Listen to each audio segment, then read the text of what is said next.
The race for Offensive Rookie of the Year in the National Football League is heating up between the Denver Broncos quarterback Bo Nix and the Washington Commanders' Jayden Daniels. So today on the show, I'm going to be breaking down these guys' stats. I'm also going to be telling you guys and breaking down my full scouting report on both of these guys. And by the end of today's video, I'm going to tell you who I would give Offensive Rookie of the Year to as it stands right now in the 2024 NFL season. Welcome into the show. I am your host, Jack Sperry. Before we get into the content today, get down there in the comment section and let me know, how concerning have the last two games been for Jayden Daniels? They've lost to the Steelers and they've lost to the Eagles. Let me know down in the comment section on a scale of 1 to 10, 1 being not concerned at all to 10 being I'm panicking. Let me know what you guys think down there in the comment section. For me personally, I'm sitting at about a 4 or a 5.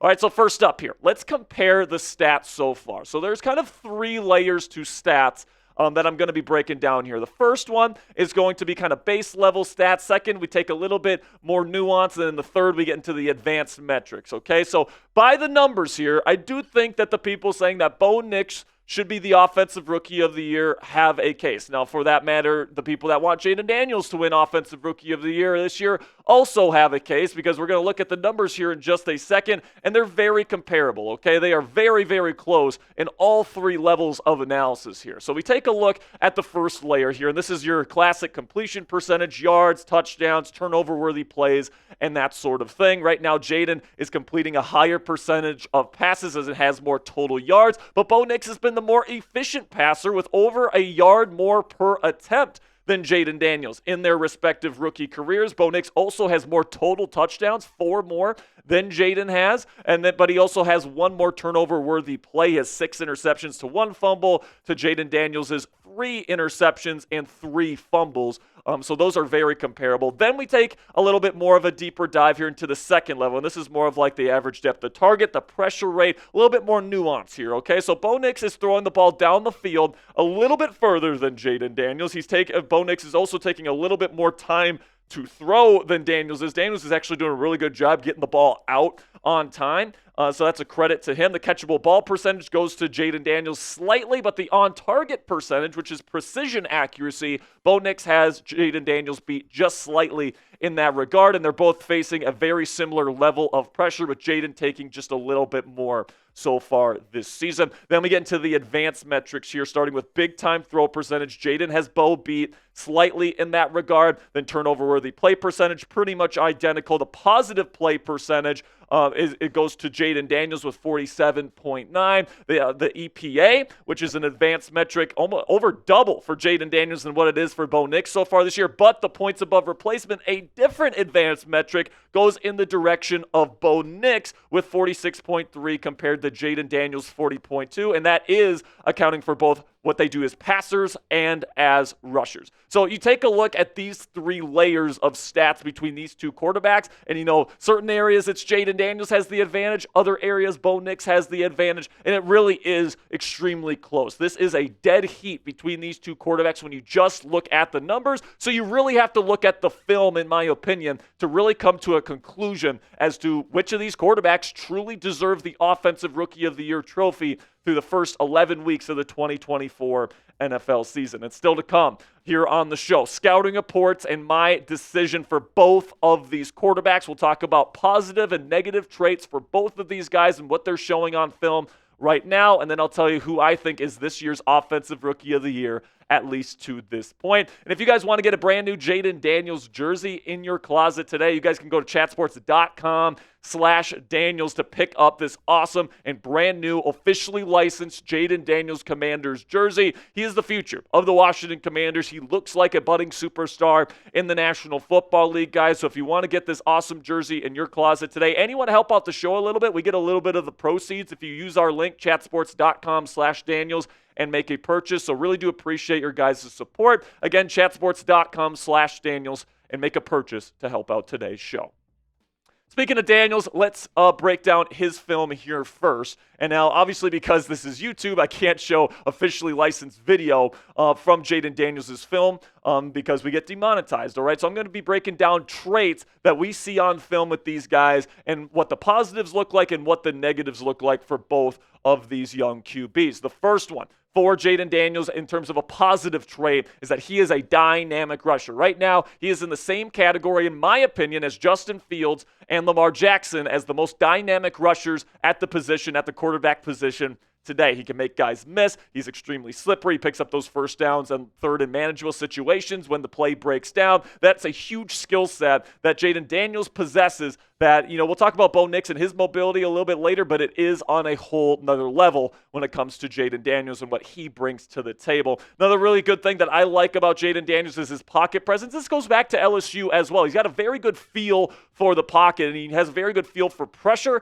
He's got a very good feel for where the rush lanes are, so if he is trying to escape, he knows where to go, and he's not really confused about that, so I like the pocket presence from him and his ability to feel and maneuver pressure. Then I also love the lightning quick release from Jayden Daniels, man. There's multiple examples this year on film where he is absolutely getting rid of that thing from he is a gunslinger, man. He reminds me a lot of Django, from Django Unchained, man. He's just got the quickest gun in the West, man. He can just pull that thing from the snap of a finger. It is super quick. His ability to throw it just precisely from that hip, and then also he's got super clean throwing mechanics from that quick release, so he can throw it accurately off platform as well. And we take a look at that off platform throwing. I mean, whether it's off his back foot or whether it's on the run, if he doesn't have solid feet, he can absolutely throw accurate, precise footballs, which is definitely a strength of his game, and it really does expand the types of ways that the Commanders offense can beat you when you have a quarterback that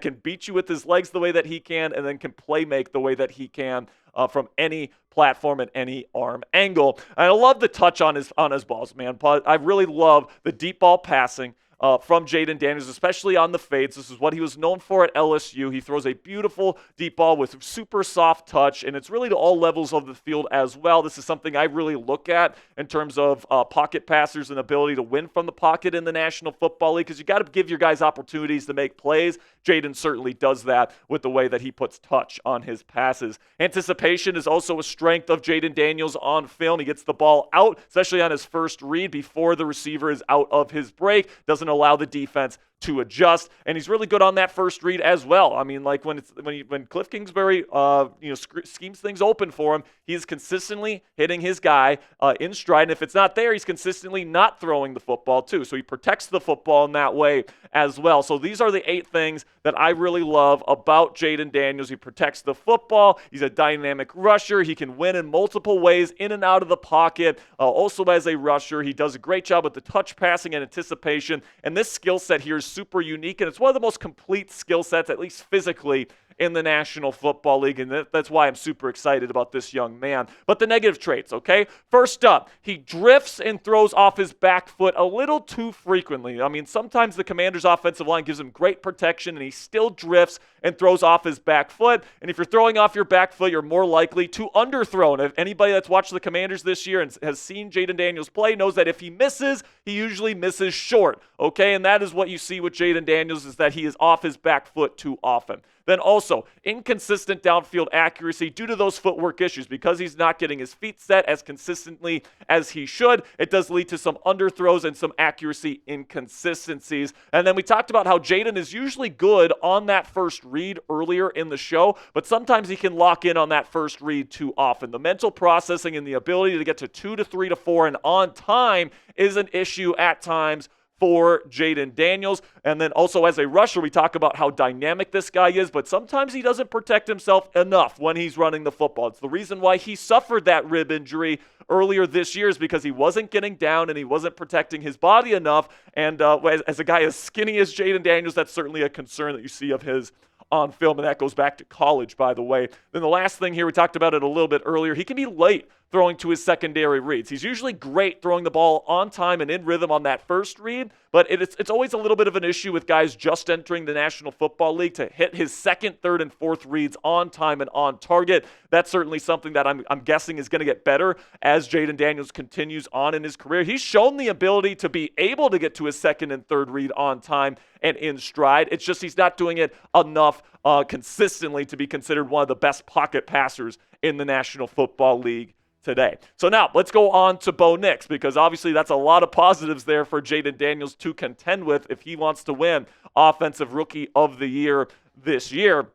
And, there's also a lot of great positives with Bo Nix when you watch him on film. First up, pocket presence. All right, I don't think it's quite as good as Jayden Daniels, but I still think it's very good. And I think that he does feel and maneuver pressure at a very high rate, especially as a rookie. And that's something that's definitely going to help him out of structure and help Sean Payton be right even when he's wrong. Second thing that I love about Bo Nix is that he doesn't have the lightning quick release as Jayden Daniels, but it's still very smooth, very good, very clean upper body throwing mechanics, which leads to relatively consistent accuracy. And then we got the touch passing. He's another guy that can put that beautiful touch on the balls down the field. Courtland Sutton has caught a couple of deep shots this year because Bo Nix is given nice loft to those footballs, and he's giving him a shot to make a play on the ball down the field. He's also somebody that's very talented throwing the ball off platform, okay? Whether that's off his back foot or whether that's on the run, Bo Nix is somebody that can make any throw from any platform, which is something that is certainly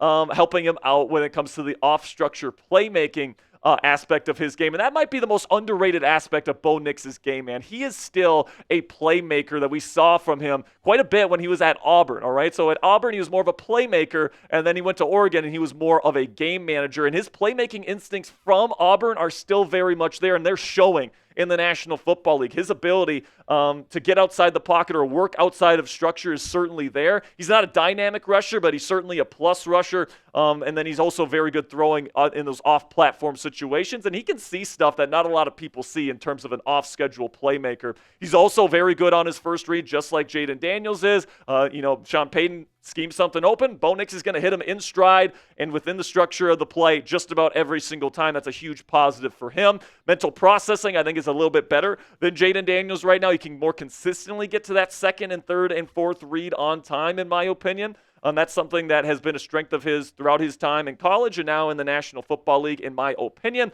And just like Jayden Daniels, he can throw with anticipation, especially on that first read. So that is something that a lot of pro quarterbacks just need to have, especially if you don't have elite arm strength. And Bo Nix does not have elite arm strength. It's a good arm. It's not a great arm. So having that anticipation is definitely something that we needed to see as he entered the National Football League, and he has acclimated that well into the league in his rookie season. Now, the negative traits, okay? Inconsistent accuracy due to sloppy footwork, all right? Sometimes, the footwork is just not as crisp. He doesn't play with a good base at times. Sometimes he can get jittery with his feet, and he can make poor adjustments in the pocket, and that leads to poor body positioning, which, of course, can lead to inaccuracies, all right? So it's pretty consistent, but it's definitely still there, still some rookie mistakes, and he's still getting better when it comes to cleaning up that footwork from Oregon. Then we get to can be late when throwing to his secondary and third reads. And like I said about Jayden Daniels, guys, this is something that is going to happen with rookies quite often because they're not used to getting to second, third, and fourth reads like NFL quarterbacks are supposed to be doing. So sometimes he can be late with these types of reads as well. And then, the thing about Bo Nix is that there's really nothing elite or special about his skill set, right? He's got a good arm, not an elite arm. He's a plus rusher, not a dynamic rusher, right? He's a really good playmaker. I wouldn't say he's on the level of a Mahomes or a Josh Allen or anything like that. So, there's a lot of things about him that you really like, but I don't know if the ceiling is necessarily there to become a true top 5 type MVP type candidate quarterback in the National Football League. And the truth is, guys, when you look at both of these guys, is that they're both good quarterbacks. They're both having really good seasons. I think they're both going to be quarterbacks in this league for a very, very long time. And I think both of them are perfect fits for their offensive play callers. Jayden is perfect for Cliff Kingsbury, and then Sean Payton is perfect for Sean Payton. And, the structure that those offensive play callers have given them has really given them a great foundation to start their NFL careers. But when it comes to which quarterback I would give the Offensive Rookie of the Year trophy to, I would give it to Mr. Jayden Daniels, who won the Heisman Trophy last year,